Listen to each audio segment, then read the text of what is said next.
Greetings and salutations, everybody. Welcome in today for our review of the High Republic Phase 2 novel, Path of Deceit. I am with my co-hosts, Luke. How's it going? And Hereth Productions. What's up, everyone? We're going to be covering this book. We're going to be talking about non-spoilers and spoilers, so we will watermark it and we will tell you when spoilers will be appearing in this review. So just be aware, if you have not read the Phase 2 book, Path of Deceit, might as well just back out now. But if you want to hear the synopsis, the story, and what the book is all about, stick in for the next 10 minutes or so, because we'll be diving into little stories, but we'll let you know when we're going to be diving into spoiler territory. So Yeah, we're going to be starting off with what this book's about. So at this point in time, so this is 150 years before Phase 1. So this takes place 382 BBY. At this point in time, it's very, very, it's different. It's very different from the High Republic that we see in Phase 1. Mm-hmm. But there's, with the Path of the Open Hand, which it's just this cult that believes that the Jedi are using the Force for the wrong reasons. And they meet with a Jedi and they have problems with them because they believe that he is abusing the Force and bending it to their will. And there's a lot of that going on in this novel, and there's mentions of Guardians of the Wills, and it's just a very fun story. And it's a perfect beginning to Phase 2. Oh yeah, And the books that follow with Convergence, the Battle of Jeddah, eventually when I'm going to be reading A Quest for the Hidden City. But Phase 2 is going to be popping off. We're going to get the direct sequel, which is Path of Vengeance, which is written by emotional damage writer himself, Cavan Scott. Cavan Scott, yeah, the legendary Cavan Scott.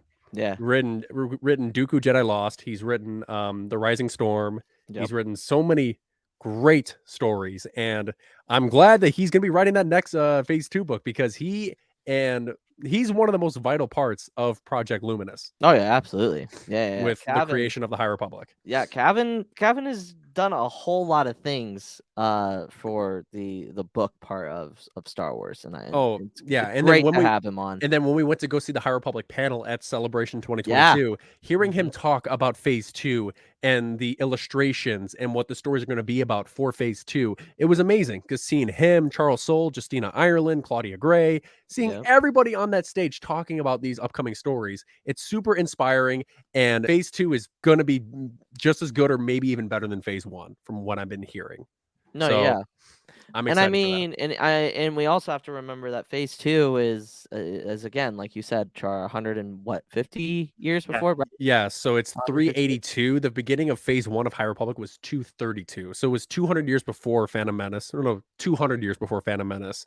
This is 350 years before the Phantom Menace. So I mean, thinking about that, like at this point, the Republic is like, they have 2 chancellors.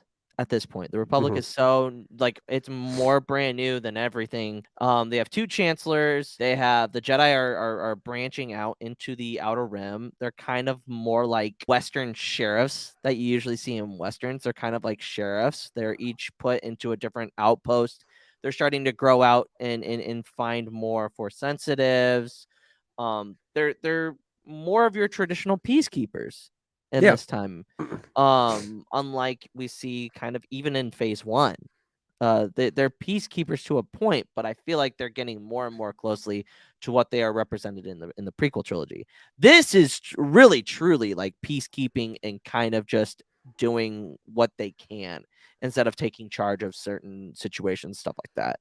So I find that interesting as well. Yeah, so Hereth, there's like one question that I wanted to ask you. So this is so in Phase 1, we get introduced to the Wayseekers. Correct. In Phase 2, we get introduced to the Pathfinders. Yep. What's the difference between the two?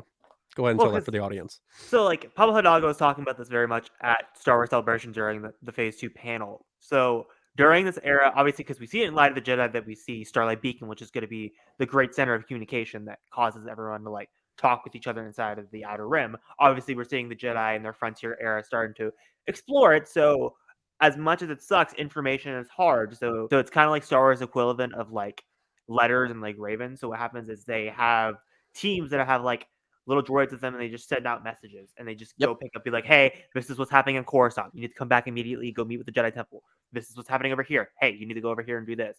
So it's like the kind of like communications team for the entire Jedi Order, and it's kind of like the center of it, which is very interesting because, again, this is 350 years before Phantom Menace.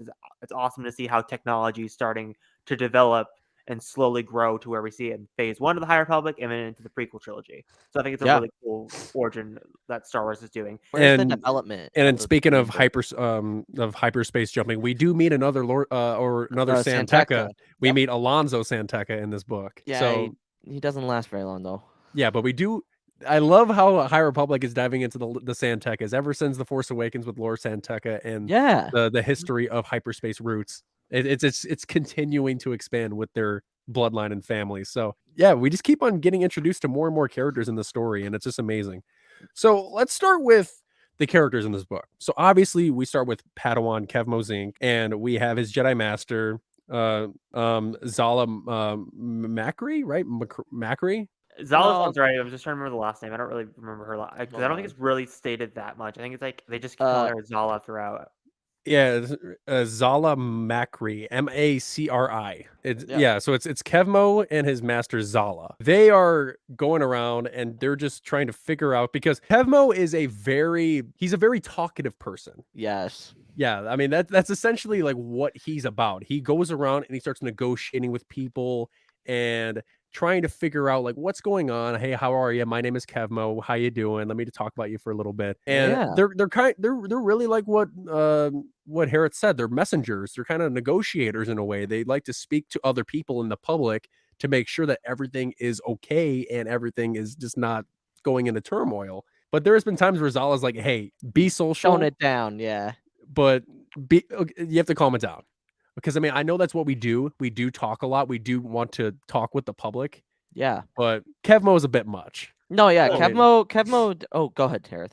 No, I was gonna say, this might sound really weird, but I'm gonna say this. I was talking about this with friends online. To me, Kevmo comes off as very neurodivergent coded as a character. That's just what I was. Again, this may be the incorrect interpretation of the character. That could be obviously what Justina Ireland, Tessa Grant were not going for. But to me, that's how it comes off. Like, especially the scene in chapter 6 or 7 when he's going into the city and then there's just a bunch of like noise and he just is like, I need to kind of like sit and meditate in the middle, and it's just like stuff like that. It just kind of like gives me like little clues. And then like obviously Zala's teaching of being like you kind of need to like tone it back and get more like aware of your social standing. So like that's how I kind of see that. Again, I could be very much incorrect on that interpretation, but that's how I see it personally. No, Yeah. and Kevmo, we have to remember he's a Pantoran. This Yeah. is our first ever Pantoran Jedi. So Which is that's funny because interesting. Pantorans a very popular species. Yes, they are. They're seen in the Clone Wars. Obviously George Lucas played one in Revenge of the Sith. Yeah, Chairman Papanoida. We yeah, also have Chairman Senator Papanoida. Chuchi. Yep. We see Absolutely. Pantora a bunch of times. We see it in Clone Wars and we see it in the Bad Batch. Yep. So I mean, this is not like a brand new species. No. But like this is one that we should have seen a long time ago. Represented in the Jedi Order, absolutely. Mhm. But like his whole thing is like, and again, another 150 years, we're seeing the relationship between the Force and the Jedi, and how the kind of the philosophies are kind of like not like you can't have attachments. Like attachments, like really isn't hit over the head until the prequel trilogy. You know what I mean? Like it's slowly integrated in Phase 1. Like they know that they can't have in attachments, but like here, we don't really know. We just follow the forces, what the Force is trying to tell us, and I find that so interesting because, obviously with our other character, our other main character in the story, Marta Rowe, who is the great grandmother. I think great grandmother. Great grandmother. You could just say ancestor. Well, ancestor of Markion Rowe. Her and her sister Yana Rowe were brought into the fold. Path of the Open Hand, which is the precursor to the Nihil. The Path of the Open Hand is pretty much a bunch of force sensitive people that believe that they are following the correct way of the Force. Which to me it comes off as like this cult that's like too extremist. That's like where it's like they look normal on the High outside. Septum in Game of Thrones. Yes. I think that's the perfect comparison. Like they're like on that like verge where it's like, oh, you have some good point. Oh, you guys are just like a straight up cult. Absolutely. And you do see that a lot because Marta is she kind of has blinders on for the first couple of chapters. You know what I mean? She's like, oh, this is what we're doing. What we're doing is correct. Whereas Yana is part of the children of the path, and she is going out and doing the dirty work, killing others and getting these Force artifacts out of the hands of people that they think are using these Or artifacts unwilling. or are unwilling, that aren't using the Force correctly towards these artifacts. I love contrast between Marta and Yana, because Yana sees a lot of flaws in the path, but doesn't fully understand it until after the fact of some big events that happen, which we'll get into. I wanted to talk about. I said this because again, I picked this book up when we had our early copies, and then the audiobook came out, and then I was able to like fully go into 2x speed and like fully get into the book and dive into it. I said it to immediately to one of my friends was this book right here has some of my favorite Force lore because of the contrast between Marta and Kevmo. Is Yeah. having these two characters fall for each other, but they're talking about what they believe in the Force, and you're getting this like interesting two sides of the coin. And Yep. Marta believes that the two sides can coexist because she's like, oh, we can do things and we can do things together. Again, we'll dive into it in the spoiler segment. Like, oh, we can do these things together. We can work together. Like, this could easily work out for both of us.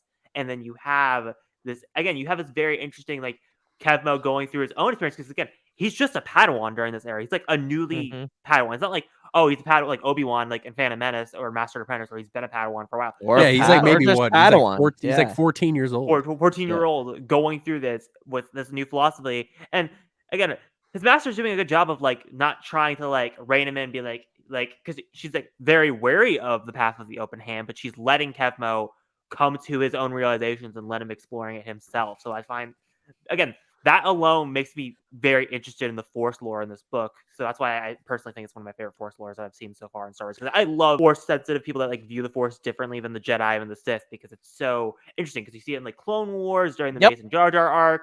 You see it in a couple of times. We see it in Fallen Order with the Zepho. Yep. I love those type of storylines where you just see the Force-sensitives from the other side.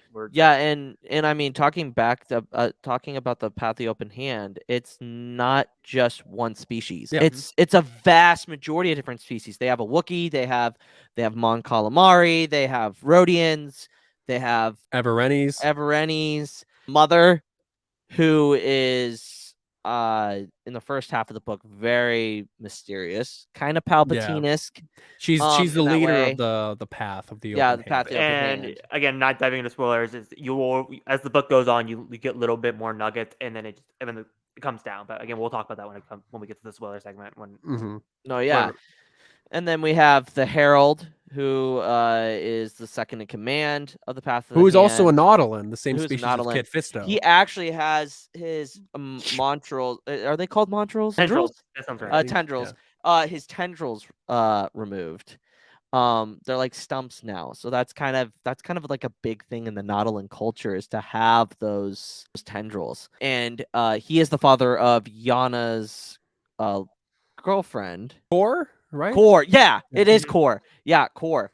Yana and Core are pretty much, I mean, they're linked together. They are love part of the story, and I actually really, really like their story a lot throughout this book because you can tell like Yana is like, all right, I'm doing this one last thing, and then we're getting out of here. Like she's not fully integrated into the Path of the Hand, unlike her cousin Marta at this point. I feel like that's a good segment to kind of dive into spoilers. I feel like we're kind of towing that line anyway. No, yeah, yep. So if you've made it this far, this is the spoiler part. If you want to come back and watch the video afterwards, totally understand. But from here on out, we are going to be talking spoilers for not just the first half, but for the entire book now. Let's dive into the spoilers of Path of Deceit. Let's just right off the bat, Sunshine. Even in the so we have Sunshine, who is basically like a bad type of Indiana Jones. Basically. Yeah, whose real name is Radicaz Dobbs. Yeah, Radicaz Dobbs. I mean, he gets integrated into the Path of the Hand because he's infatuated with the leader, which I find is hilarious. And we learned that right away. Right in the prologue, we have Sunshine admiring how beautiful the mother is. And there's a lot of different points in the story where they're like, oh my God, she is so beautiful. I want to get close to her. I want to join her cult. It's like, it's crazy. And then even the mother in the prologue is aware of that. She even has a line where it's like, oh, he's seeking my satisfaction. He's expecting me to say no. That's why I'm going to say yes. Yeah, it's crazy. But I've like right off the bat, and then we get the name drop of the Gaze Electric, and I'm like, oh, wow, like this is really the beginning of the Nihil. Like that's gonna be Markion Ro's ship in 150 years. Like the Evereni are still being like we don't know. Well, at least I didn't read the Markion Ro comic. So I guess I don't really know a whole lot. You didn't read Eye of the Storm? No, I don't think I did. Ooh, it's such a good epilogue for the first phase. It's like the perfect ending cap for phase 1. But it seems like the Evereni did something to get dissociated, because everywhere they go, I can't. they're looked at. It's Dude, I don't care. Spoil it for me. I don't care. We're in a spoiler talk. The best way to describe it is kind of like Thanos is like where it's like they had a population problem and then like half of them got wiped out because they killed each other essentially. So they're kind of like a civil war. Yeah, they had their own civil war on their own planet. So everyone's like, fuck these people, essentially.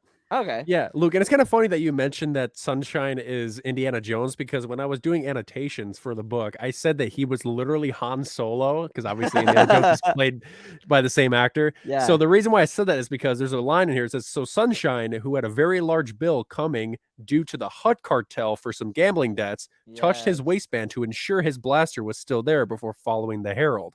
Which, I mean, Han Solo, he's had some problems with the Hutt clan and Jabba the Hutt. Mm-hmm. Well, not the Hutt clan, but just Jabba the Hutt. But yeah. So for this guy being able, so he's a mixture of Han Solo and Indiana Jones, I would say.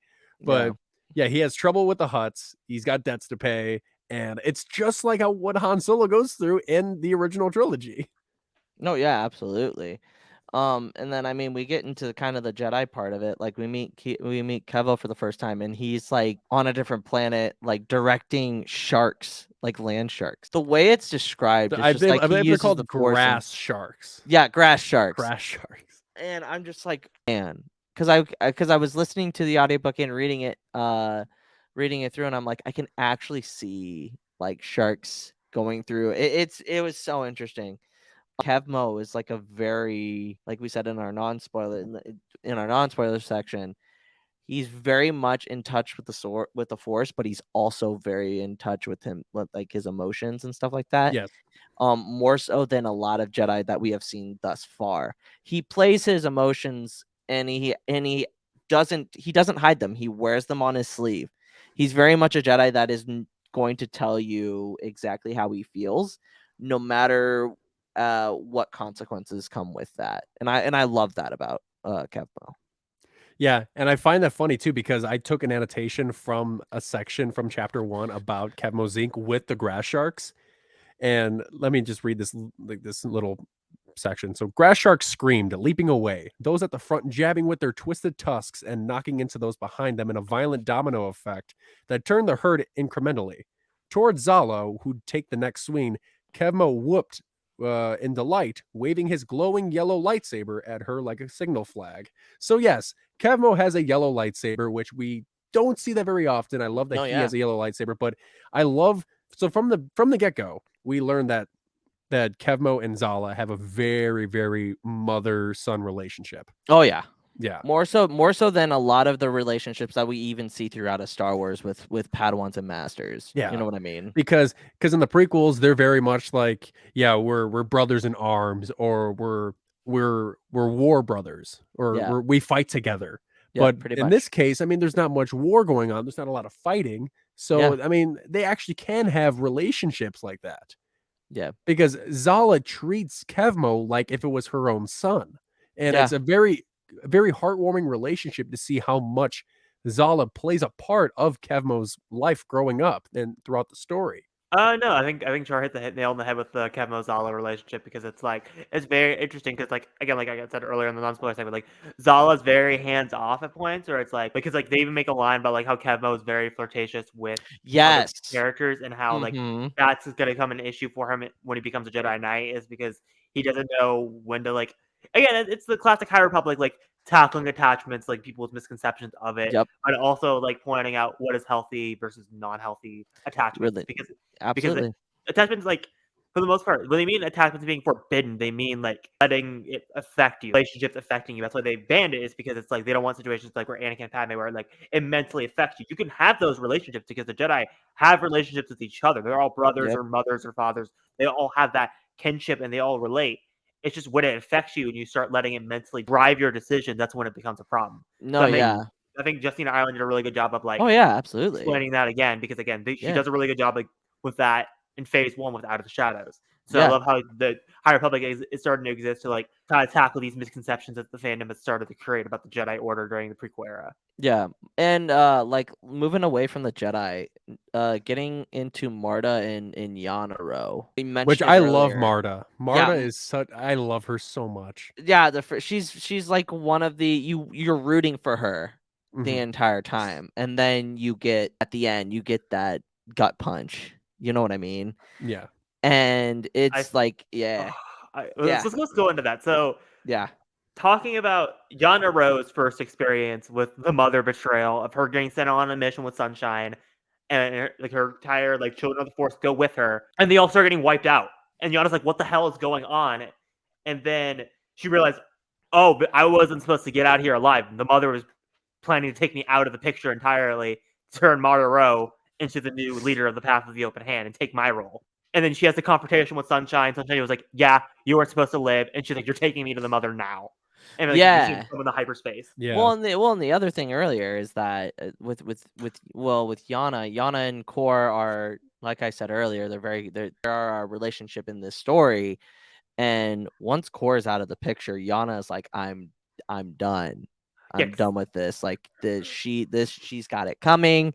I've got to take her out. And I mean, to double back, we also have to talk about Marta and Kevmo's relationship. Their first meeting is very, very, very, very powerful because it's the first at the time. flower shop. Yep, at the flower shop, because it's the first time that Kevmo has ever heard anything other than what the Jedi are teaching.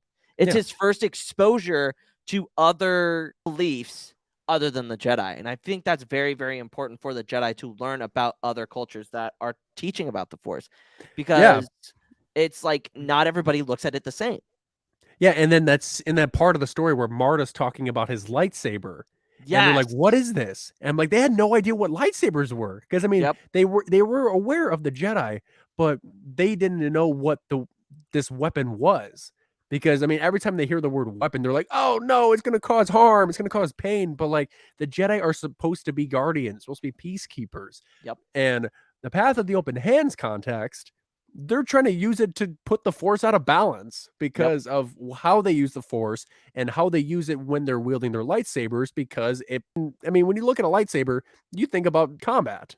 Yep. And the Path of the Open Hand are very against that. Yeah, but this opens up the relationship between the Jedi and the Path of the Open Hand with Marta, and she asks the mother what she should do about this. Yeah. And the mother, I mean, we're acquitted to. She gets this jewel. She's had this jewel throughout the first half of the story, and it's very hinted on. At one point, I was like, "Is the Mother Talzin?" Because she's like doing some like ritual shit with this thing. She's always having it. Well, glowing. But here's the thing. I didn't know where the story was going, but the purple jewel that she has is the thing Markion has in Light of the Jedi and Rising Storm. Yeah. So I was like, what are this why are they connecting it to Phase 1 with Markion? What is her deal? I didn't think they were gonna go the route they went at the end of the story. No, but I knew that she was connected to Markion because of the purple jewel. That was it was the Gaze Electric, and that were the two big hints that absolutely. It was gonna turn into the Nile. No, yeah, it was very huge. There was one part of the book where I felt gut punched for Marta. This was the very beginning. This was when Marta was trying to become one of the children of the path. Yeah. It was this scene right here. As the mother reached out for her, Marta smiled. The mother touched Marta's temple just at the edge of her blue lines. She caressed her cheek, a loving gesture, and Marta leaned into it. But then the mother, with that beatific smile, said, "No." Yeah. I was like, "Oh no." Yeah, because like Oh my literally that's all Marta is trying to do, is become part of the children. And then towards the later half of the story, she's like, "Okay, I've accepted my role here." Yeah. Essentially, she's accepted her role. She meets Kevmo. Kevmo kind of pulls at that, "Hey, we should go to Jeddah. Like there's like a a council that all of the other religions are represented. Maybe you need to do that. And Marta like And instantly yeah, subscribes to it. It's like, let's oh do this, yeah, let's do it, let's absolutely. go. Yeah, And then she she's goes to the mother, and the mother's like, no, you're not doing that. And she's like, what? yeah, pretty much. And then obviously back to where we were with Yana. And when Yana comes back, Marta's like, "Whoa, what the hell happened?" And Yana is on the prowl. She's on the hunt to kill And the she's mother. covered in blood, like that's Yep. explicitly described because she's like, what happened? And she's like, Yep. Gore died, the mother betrayed us all, I'm killing her. And Yep. Marta's like, what the hell? Yeah, pretty much. And it's just a wild ride from there because we have Kevmo and Zala. They have a lot of good conversations about about him as like a Jedi, kind of looking at his flaws and kind of looking at it like, hey, should I know we have to infiltrate the Path of the Hand to find out if they are the relic stealers, if they're the thieves. But like he doesn't want to jeopardize his relationship with Marta. And you can see where his headspace is during that whole thing. But when he infiltrates, he does get close, and they do get close, and it ultimately turns into their demise. Well, as well. Kevmo originally, if you remember correctly, so the whole encounter happens with, they don't describe it till later until they name it, but if you pay attention to the description, it's very much like how it's described in Rising Storm and Fallen Star Yep. with the leveler. The leveler. And they turn to dust. And you're just like, bro, the Fallen Star just came out 6 months ago, Justina. Yeah, pretty much. Yeah, it's and we get introduced to the leveler. This is the origin story of the leveler. And let me tell you, it's we saw actual concept art of the leveler at Star Wars Celebration at that panel. The Nameless. Yeah, it's called the Nameless, but it's actually now it's named the leveler in this book. Interesting to see that all happen, and then it's just like from there, Marta finds Kevmo. I mean, even and we're even skipping over the part of where Kevmo comes and helps them when the flooding happens. That's And what I was talking about. That's what I was going to bring up. I didn't know if it happened before or after. No, it happens. So the encounter happens after Kevmo saves everybody. And he says it's the dark side. And he's like, what the hell is that? Yes, he does. He senses that. But also you have to remember that these two, they've had their differences in the Force, but Marta specifically starts to think about, well, maybe I'm looking at this wrong. Maybe the Force, maybe there aren't really consequences to the Force that I'm being taught because he's doing it out of good. Could that possibly backfire and turn into darkness? You know? I mean, because she was always taught that the Path of the Open Hand, their view of good was very juxtaposing to what the Jedi believed was good. Because now at that point of the story, she's realizing that good could be two different ways. Yep. There's not just one. There's not one direct form of positively using the Force. Yeah. And I'm glad that she's realizing that. No, yeah, it's a very important part of the story, but like Kevmo and Jedi Master Zala, they encounter the mother. The mother lets the leveler loose, and Yana's in the room, which is Yana from is in the Yana's room. point of view, if you remember correctly. Yeah, it's crazy, and Zala, all hell breaks loose. Yeah, Zala gets turned into stone, and she which that hit me so hard. Yeah. And then, if you remember correctly, the chapter starts with Yana encountering the mother and be like, I know what's up. You tried to kill me. I'm taking you down. And the Herald's like, no, we're not doing this now. And he's trying to play it off like I'm on the mother's side, but he's essentially being like, don't do this now. Yeah, we're not ready. Which he reveals later in the book, like this was my plan the whole time. Yeah, the later chapter. Yeah. And at the epilogue, but he was like, and you get this. And then Kevmo and Zella walk in. Then you get the leveler. Zala turns to stone, and then you're just like, God damn it, here we go, Justina. Yep. And then Justina starts just taking characters out left and right. Kevmo escapes, and then he's losing the Force, and he's just turning to stone slowly. Yeah. And then you have that final goodbye with Marta, and Marta gets the yellow lightsaber, which is amazing foreshadowing with Markion Ro, because now she has her own yellow lightsaber, which again is just showing, which is foreshadowing what her fate's going to be at the end of the book. You get the encounter with Marta, Yana, and the mother. In the cave, and then they're like, this is the leveler, and Marta fully goes all in, and then Yana's like, what the fuck just happened? But then after that, Yana tries to still even after seeing that, she still tries to leave, but the leveler calls out to her. Mm-hmm. And she's feeling so hypnotized by it. And then she's just like, you know what? Screw it. I'm all in now as well. Marta is now part of the she is going to end up being the mother. The Herald has the plan of making Marta the new mother, and he will be the guy pulling the strings from behind.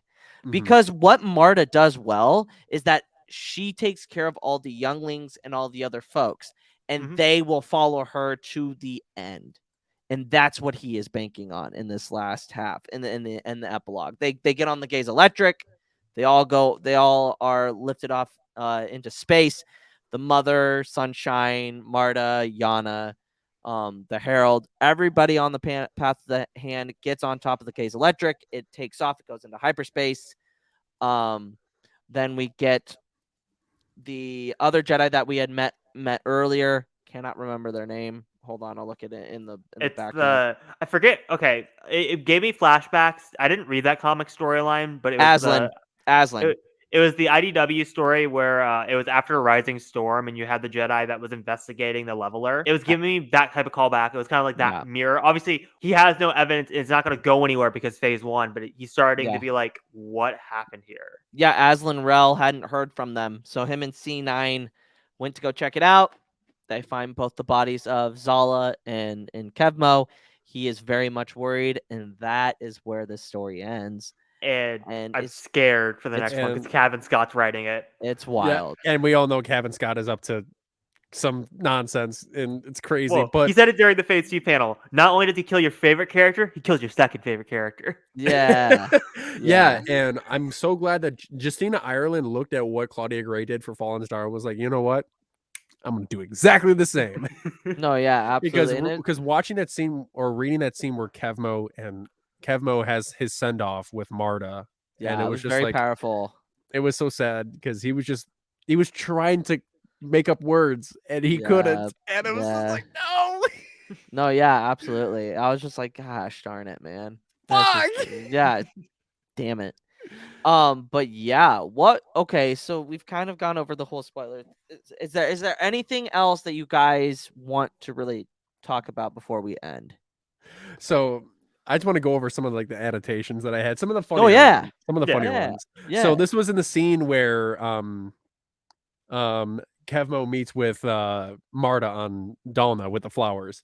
And she was with the children, and there was a part of it where it said, "I like your tattoos," cried the bouncing Mon Calamari, blinking their bulbous eyes one at a time. And I was thinking of, I'm imagining the Mon Calamari speaking in Akbar's voice, like, "I like your tattoos."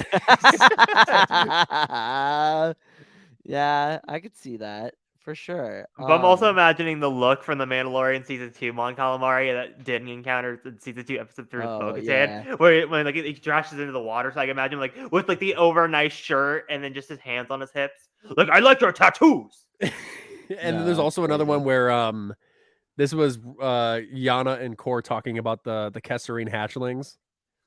And so it said Yana nodded along as Kor changed the subject to a discussion of the Kesserine hatchlings. But secretly, she was wondering at what point Trez would outlive his usefulness, because as soon as that happened, Yana would show him just how treacherous an Evereni could be. And I annotated saying, "Oh, we know." Yeah. So, Hereth, do you have anything? No, not really. I don't really have any final thoughts. I kind of got everything out in the spoiler segment. Yeah, that was pretty much all I wanted to say. I remember because like you guys were like 70% through before everything went down. I was like texting him every week. I'm like, "Guys, you need to read it. Guys, you need to fucking read it. Guys, what are you doing?" And you're like, "Why?" I'm like, "You will know when you read it. Trust me." No, yeah, it's a great introduction into Phase 2, and I feel like and people are already getting eliminated. Yeah, it's there's no build up this time. It's wild. It's wild. But man, that the book. What would you rank it? Out of 10? Yeah, with the other, I would say with the other High Republic books. Let's go out of 5 because I feel like 10 is used quite often. Out of 5? Yeah, out of 5. I would give it a 4.5 out of 5. I agree. 4.5. I was going to say 4. Yeah. 4.5. Yeah, I would. 'Cause, I mean- I was kind of put it at 4.5 too. It's really good for a young adult novel, though. I think it's Like, up there with Into the Dark. I think it's Yes. Yeah. Yes, I would Just agree. just like the to young rank adult, like yeah. all of like the junior novels. I would say Yes. it goes Jim and Path of Midnight. Courage. So Path of Deceit so far is my favorite YA book. Oh yeah. It goes Test of Courage, and then it goes Out of the Shadow, and then it goes Path of Deceit. Oh, we're just going See, Justina Ireland books. Okay, I would say so- it's my favorite Justina Ireland book so far. Yeah, it's my favorite Justina Ireland. I like out of all the YA books, it's still Into the Dark. Into the Dark is by far my favorite YA book from the High Republic era. Well, Into the Dark, like I really love. I mean, I was talking like Just Justina Ireland. yeah. Also, You know, I feel like at the same time, this was interesting when I first picked up the book and when they announced it.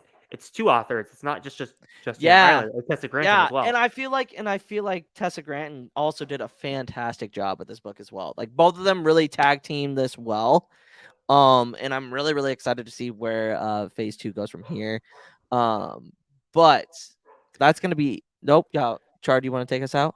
no, yeah. So my closing statement is, just because they're junior novels, doesn't mean you can't read them. Yeah, they're gonna be very, They're very just as important. important. I mean, it's a YA book, but still. Yeah, But they're young just as adult novel. important. Yeah, They're just as absolutely. important. If you want to Well, dive in more of the High Republic, if you want to learn the characters more, if you want to get more attached to the story, read the young author Okay. books as well. Kevin Yeah. Scott said on his Twitter that the YA books are going to be just as important as the adult books this phase. Yeah, Yeah, yeah. absolutely. But that is our non-spoiler and spoiler review of Path of Deceit. Hereth, where can the good people follow you on the social medias? You can find me at Hereth Productions on TikTok and Instagram, Hereth_edits on Twitter, and you can find me here on the Pod Ones podcast. Char, where can the good people follow you on the social medias? Good people, you can find me here on TikTok, Twitter, and Instagram at CharJ, as you can see right here. And you can find us every Thursday on the Pod Ones podcast as we cover our Star Wars Rebels rewatch. And you can follow us at the Pod Ones Podcast on TikTok, the Pod Ones Pod on Instagram, and Pod Ones Podcast on Twitter. But that's going to be it. On to the next one. For Light and for Life. We are all the Republic. And may the Force be with you. Always. Always. Screw you, Path of the Hand.